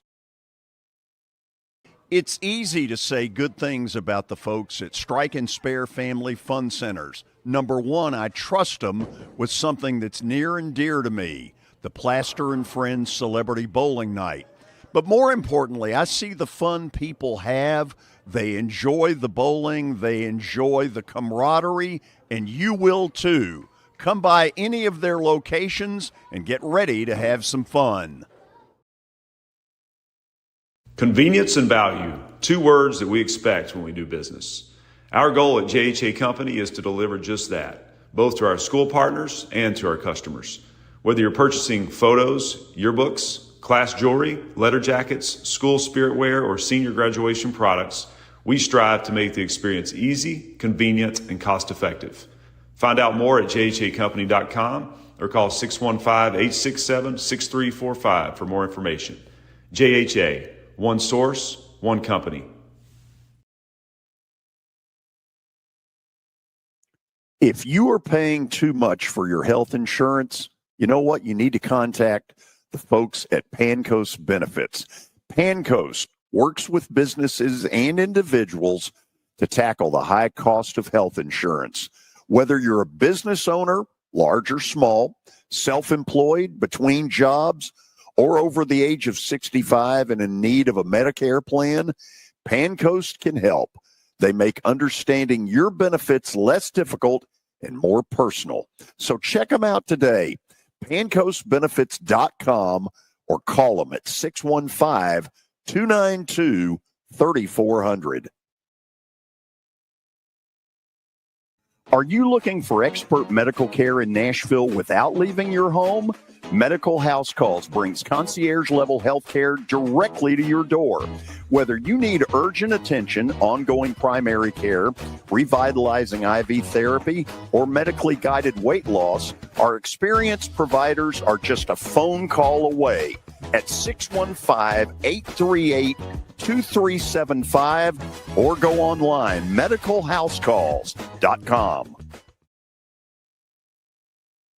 Medically guided weight loss, our experienced providers are just a phone call away at 615-838-2375 or go online, medicalhousecalls.com. Tonight, your Nashville Sounds continue their 6-game series against Louisville at First Horizon Park. Pre-game at 6:20. Your sports live here on 94.9 The Fan and the Game Nashville app. It's the George Plaster Show. Your sports live here on 94.9 The Fan.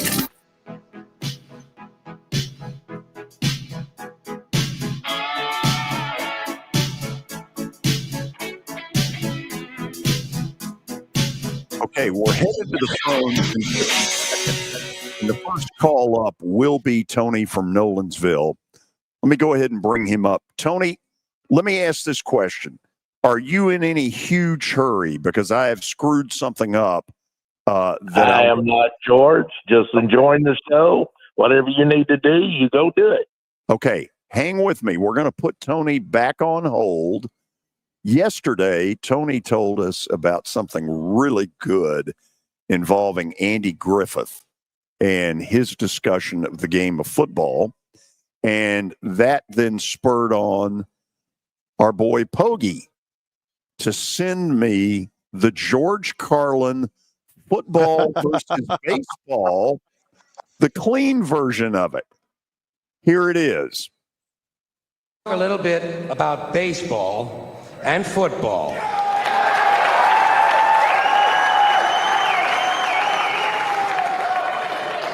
Starting with baseball. Baseball is different from any other sport in a lot of different little ways. For instance, in most sports, you score points or you score goals. In baseball, you score runs. In most sports, the ball or the object is put in play by the offensive team. In baseball, the defense puts the ball in play, and only the defensive team is allowed to touch the ball. In fact, in baseball, if an offensive player touches the ball intentionally, he's out. Also, most sports, the team is run by a coach. In baseball, the team is run by a manager. And only in baseball does the manager or the coach have to wear the same uniform the players do. Can you picture Bill Parcells in his New York Giants uniform? Now, baseball and football are different from one another in other kind of interesting ways, I think. First of all, baseball is a 19th century pastoral game. Football is a 20th century technological struggle. Baseball is played on the diamond, in a park, the baseball park. Football is played on a gridiron in a stadium, sometimes called Soldier Field or War Memorial Stadium. Baseball begins in the spring, the season of new life. Football begins in the fall when everything is dying. In football, you wear a helmet. In baseball, you wear a cap. Football is concerned with downs. What down is it? Baseball is concerned with ups. Who's up? Are you up? I'm not up. He's up. In football, the specialist comes in to kick. In baseball, the specialist comes in to relieve someone. In football, you receive a penalty. In baseball, you make an error. Whoops. Football has hitting, clipping, spearing, blocking, piling on, late hitting, unnecessary roughness, and personal fouls. Baseball has the sacrifice. Football is played in any kind of weather. Rain, sleet, snow, hail, mud. Can't read the numbers on the field, can't read the yard markers, can't read the players' numbers. The struggle will continue. In baseball, if it rains, we don't come out to play. I can't come out to play. It's raining out.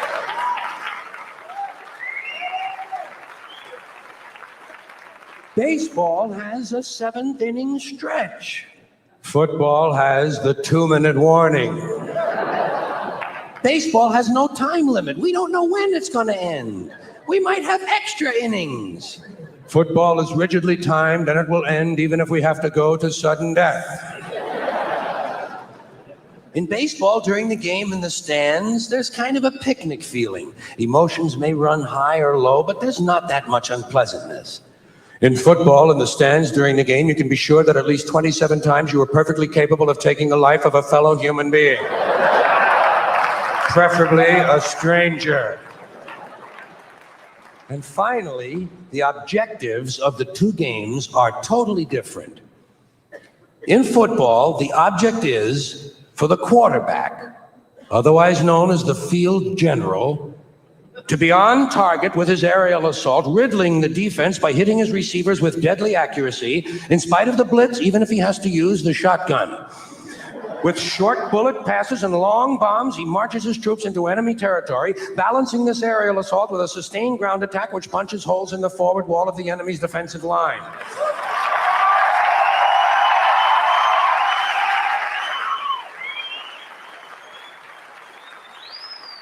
In baseball, the object is to go home and to be safe.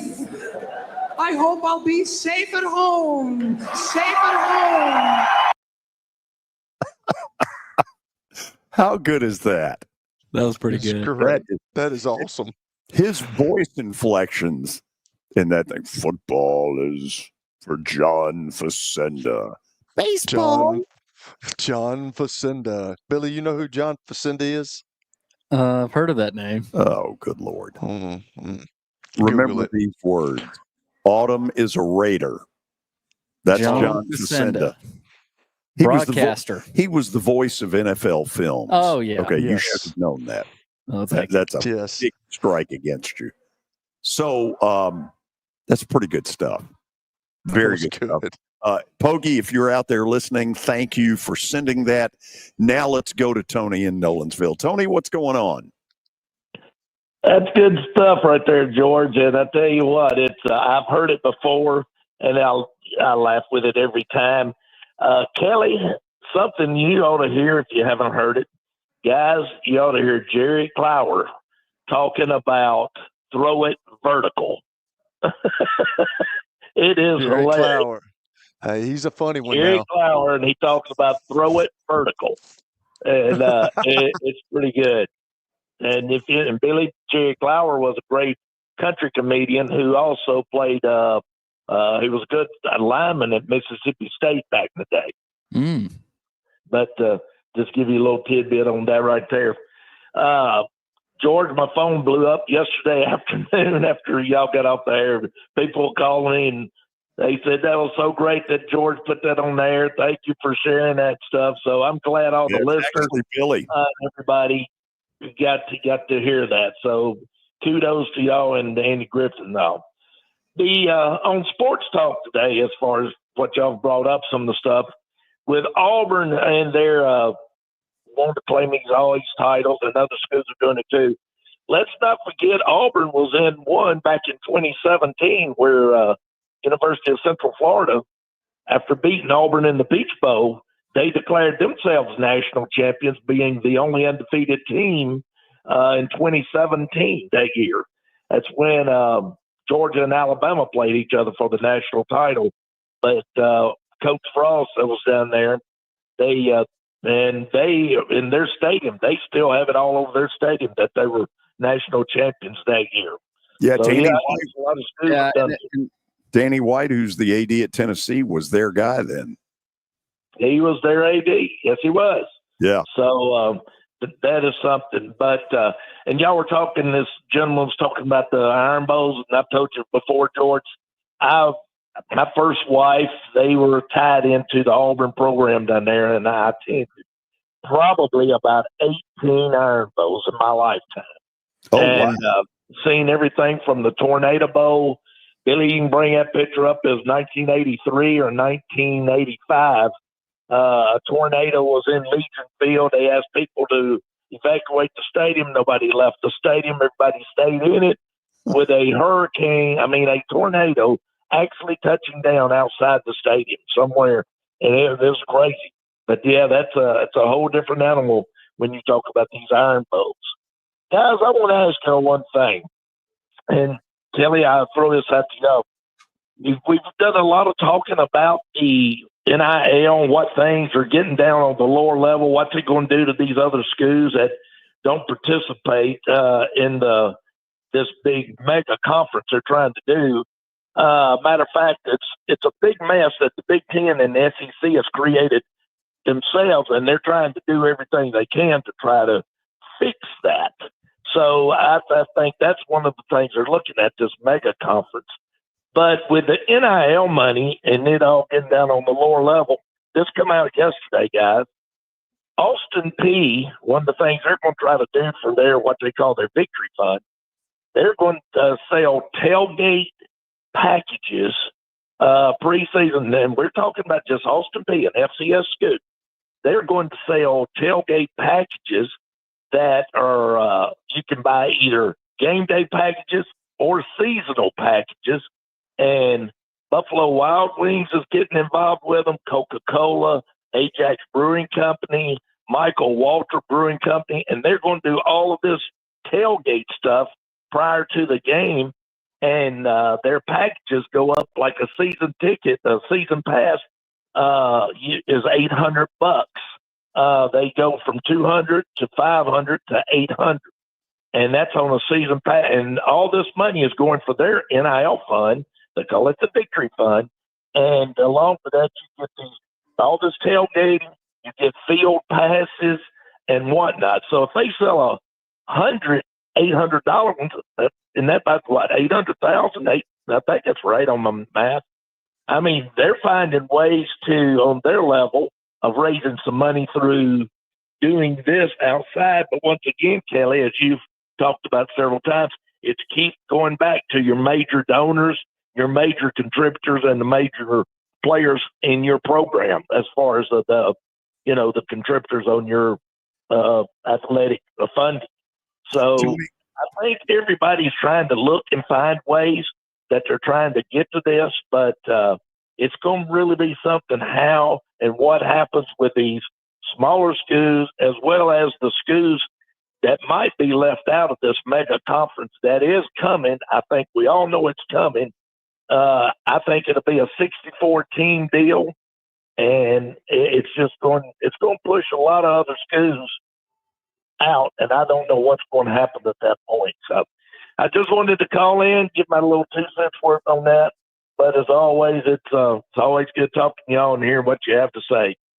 See you guys. Take care.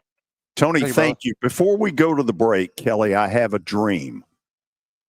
Okay. A school, perhaps this year, but more likely next year, will entice a donor who has big bucks to be allowed to call the first play from the line of scrimmage. I don't know how much that's worth, but I like what Tony said, because I've heard through the grapevine of schools thinking outside the box and trying stuff like that, because that's a good idea of doing something like that, trying to get people involved. And like Tony said, and I've talked about it, you go back to the same donors, all the big money people, everybody goes to them. They just want money over money over money. Well, if you do something, like that, of thinking outside the box, I think stuff like that could work. I think every school needs to sit down and kind of brainstorm and see, hey, what can we do? What can we do to make this thing popular at our school and raise some money for our NIL, even at the smaller levels? I think that's a great idea. Yeah, the thing about these donors is they want access. They want access to the head coach and the team, and just like the NFL owners, right? I mean, these college teams they may not have one owner, but they've got groups of owners. They want all the access they can get. So I wouldn't be surprised if there's more. I mean, this press conference deal is pretty funny with Oklahoma. There's probably going to be more teams doing that. I don't think that's as bad of an idea as I originally thought until it is. Mine's the $1 million one. Call a play. Oh, gosh. Call a play. It's your responsibility. You'll be involved in the press conference afterwards to explain, what you saw. Was it an 8-man front? Was it, were they threatening blitz? Either way. Is it going to be $1 million, George? Is that what it's going to cost them? $1 million to call the first play? I would think $100,000 will do it. If I'm paying $1 million, I'm calling the first series. You know what I'm saying? Yeah, you get to script. That's right. Bill Walsh did 15. You get 3 for $1 million. We're back after this on 94.9 The Fan. When I got my first car, my dad told me, keep the gas tank full and my number on speed dial. Now parents are telling their kids, save 615-242-9000 just in case. I'm Blair Durham. If you or someone you love is in a wreck, call us. We're here to get you the money you deserve.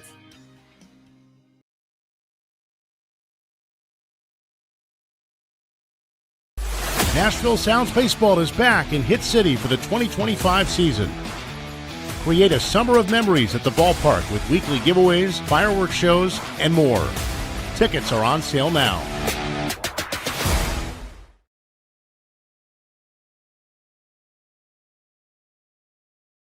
Sports and Social at Green Hills Mall is the new home for our Football Night in Nashville promotion.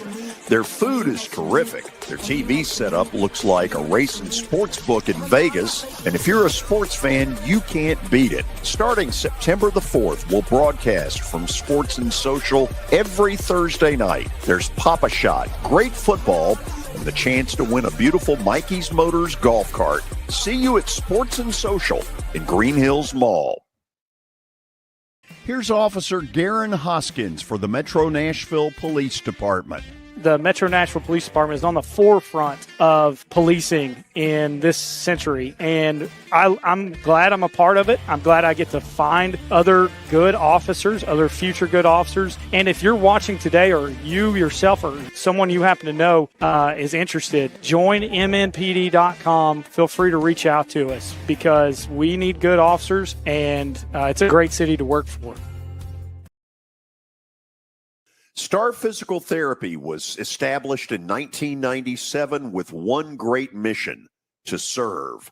If you're hurting, don't wait to receive physical therapy. You don't need a referral to see their physical therapist, and early morning and evening appointments are available. Make the call to 615-673-1420 and get rid of that pain. Star Physical Therapy, the official health provider of Football Friday. A lot of people want to define teams by singular performances. Sports. Did he not go back into the game after that interception? Let's get this turned around. And we're all saying, no, they don't. Here. You thought you were on your way. Your sports live here. On ESPN 94.9. And the Game Nashville Sports Network. It's the George Plaster Show. Your sports live here on 94.9 The Fan.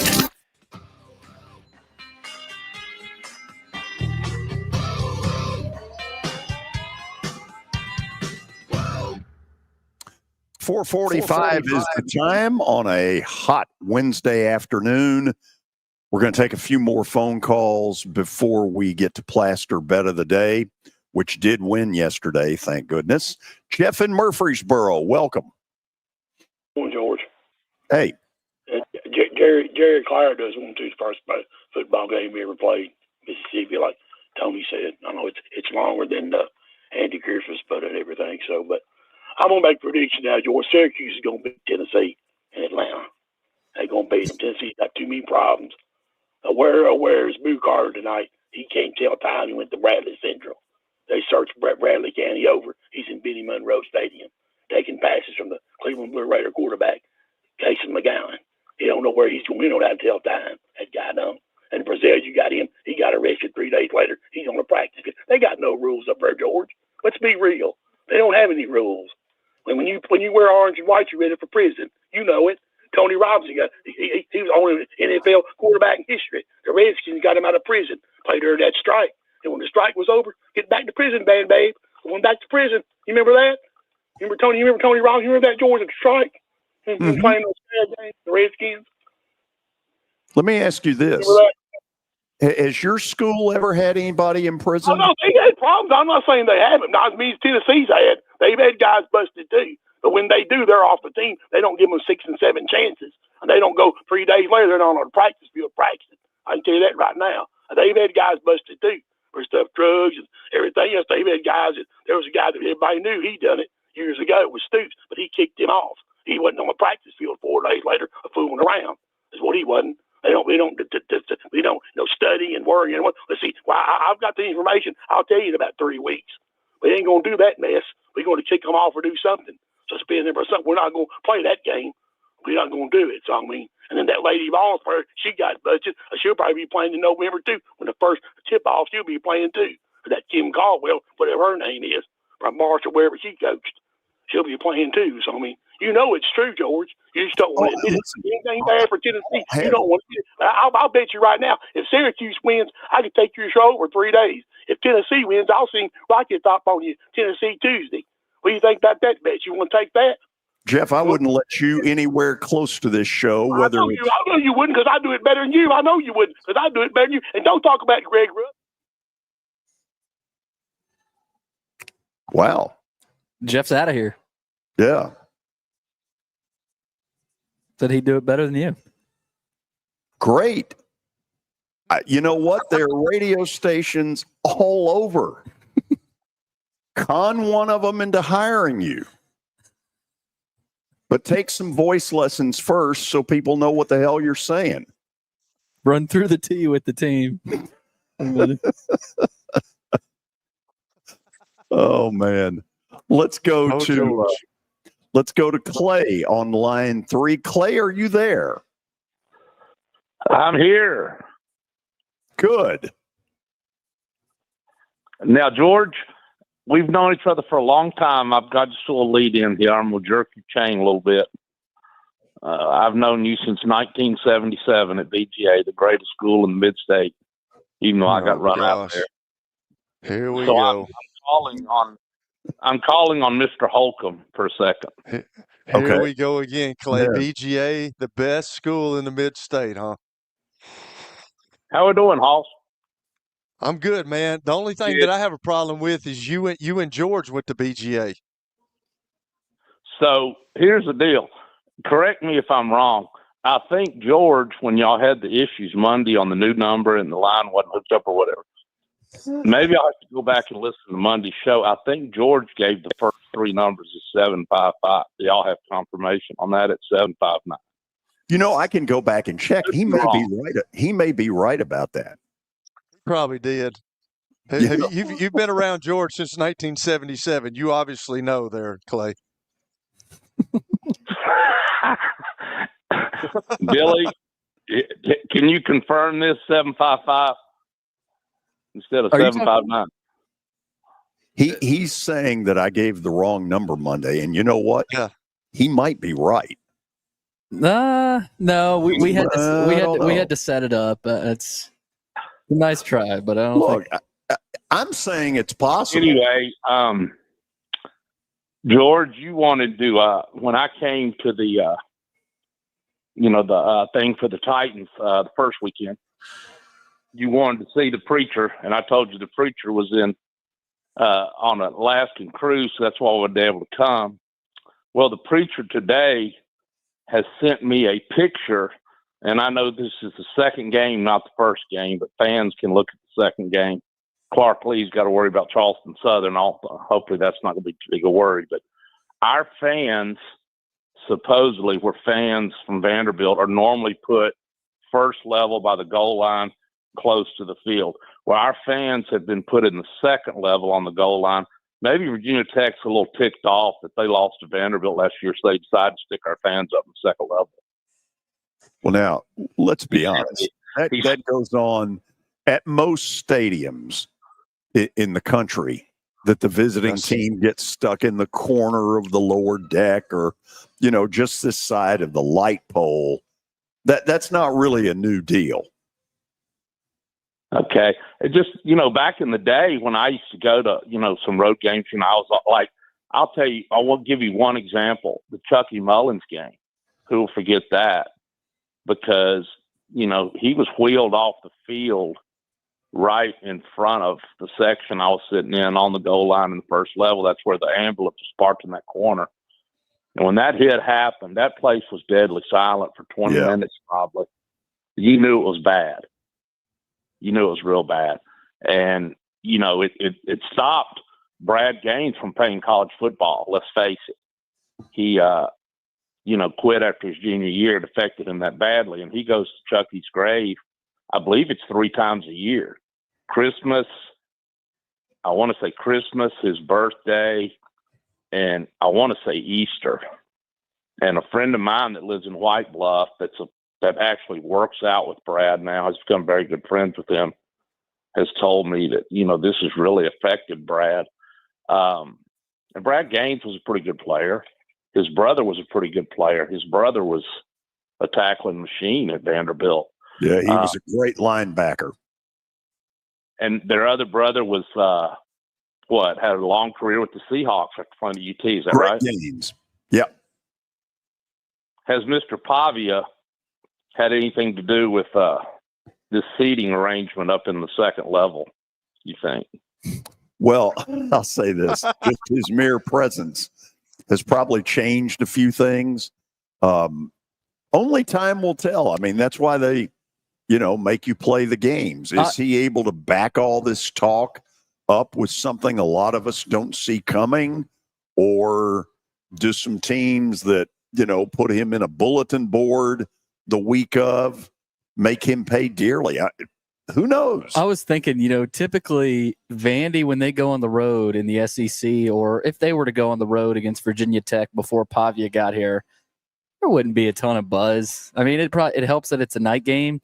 But this season at Virginia Tech, at South Carolina, at Alabama, obviously in Neyland, these crowds are going to be ready for Pavia and Vandy, and I'm interested to see. And Pavia, I mean, he'd probably prefer to play on the road in front of 50,000, 60,000 fans. So that's going to be the fun part of this year.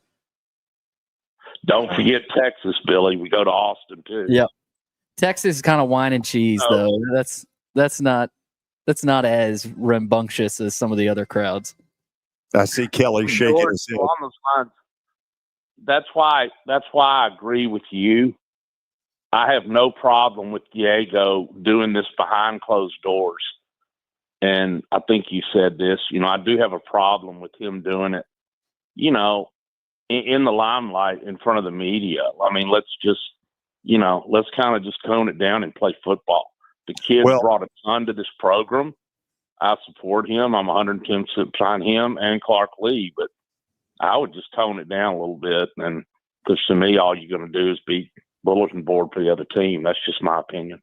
Well, and mine is I'm surprised Clark Lee has let it get this far because he has control over that if he wants to have control of it. I got to run to the break. Plaster Bet of the Day is coming up on 94.9 The Fan. At Electronic Express, we're making it easy to save big this Labor Day with up to 40% off TVs, computers, appliances, mattresses, and everything you need for outdoor entertaining.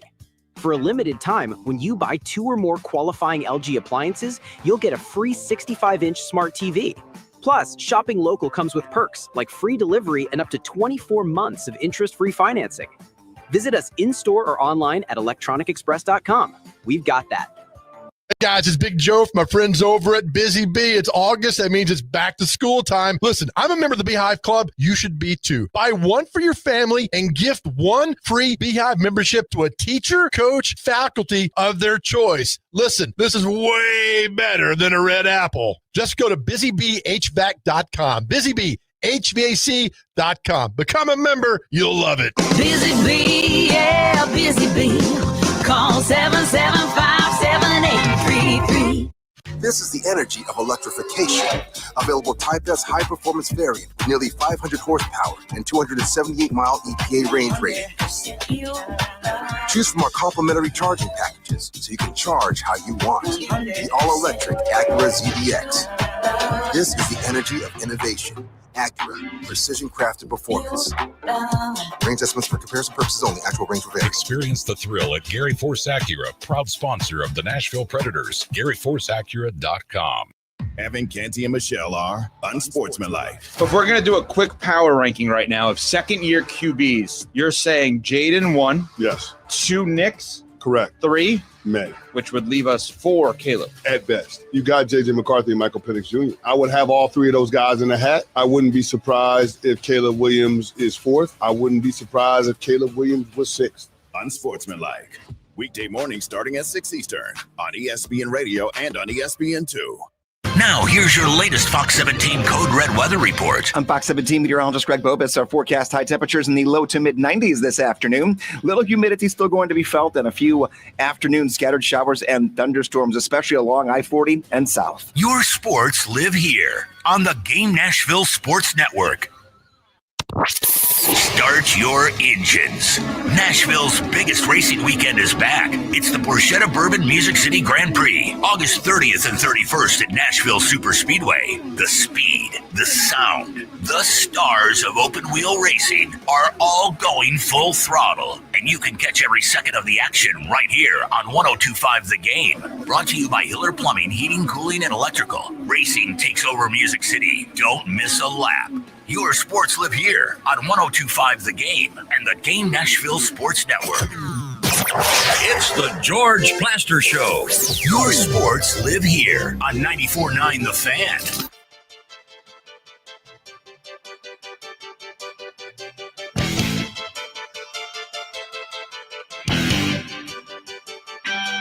On a Wednesday, time now for Bet of the Day, brought to you by Bart Durham Injury Law. George got back on track last night with a win. Ooh, it was not by much. Took them 10 innings. They were 0-0 going to the 10th inning. Did you see that catch by Perez? Yes. I saw that The this morning. Tigers were really fortunate to win. I was fortunate to win. But you know what? Your wins pay off at the window and your losses don't. You got to take them where you can get them. Absolutely. So, Kelly, Here's where we're going tonight. The Cincinnati Reds are one game out of the 6th and final playoff spot in the National League. They got a really good manager in Terry Francona. The Reds are a team people better pay attention to. I'm going with them tonight to sweep the Angels in that 3-game series, and that's where we're going. Better pay attention to them now or years to come. Well, for certain this year, because they're right on the doorstep of the Mets. But the next couple of years, I think they're going to be really good. Yeah, he's a really good manager. That's for sure. Okay. Or coach, as George Carlin, coach, manager. What's the next comedy skit tomorrow, by the way? I mean, how many of these can we find? I don't know. But I'll say this. I would like to have seen Bill Parcells in a Giants uniform. That was pretty funny. I would not have. Danny Evans tomorrow. And then we debut at 4:20 this year's edition of the Underdog Picks, for better or for worse. See you then.